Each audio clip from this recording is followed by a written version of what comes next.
आप सब समाज के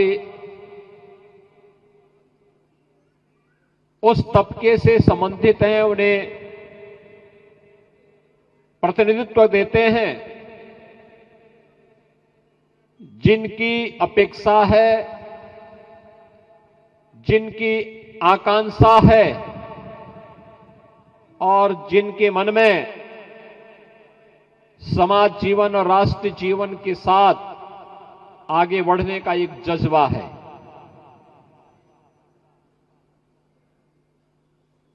जब कोई समाज अपने स्व का बोध खोता है तो उसके सामने पहचान का एक संकट खड़ा होता है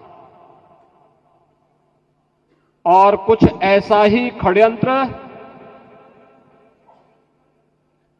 इस समाज के साथ किया गया जो आज अपने को पिछड़ा वर्ग कहता है।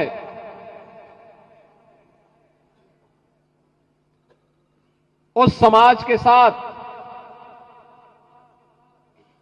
जो अपने बल से, अपने बुद्धि से, अपने पौरुष से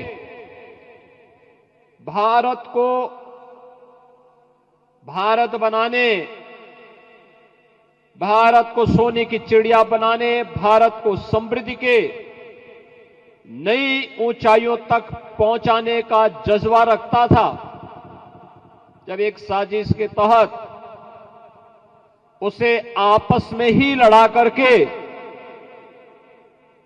उसके सामने उसके सत्व के बोध को समाप्त करवा दिया गया, तो एक पहचान का संकट न केवल इस समाज के सामने बल्कि पूरे देश के सामने आ गया था। और यही कारण है, वे ताकतें जानती थी कि अगर ये समाज ऐसे ही पराक्रमी रहा, ऐसे ही पौरुष से भरपूर रहा, तो दुनिया की कोई ताकत, दुनिया का कोई आक्रांता भारत का बाल बांका नहीं कर पाएगा। और इसके लिए उन्होंने साजिश रची, आपस में लड़ाने की साजिश रची,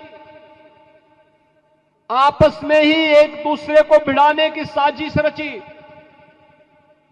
और परिणाम हम सबके सामने है। जो कार्य कभी विदेशी आक्रांता करते थे, आज वही कार्य तो इस देश के अंदर छद्म सेकुलरिज्म के नाम पर आने वाले राजनीतिक दलों ने किया है। यही कार्य तो किया है, वही तो कर रहे हैं। इस समय पश्चिमी उत्तर प्रदेश में कांवड़ यात्रा चल रही है।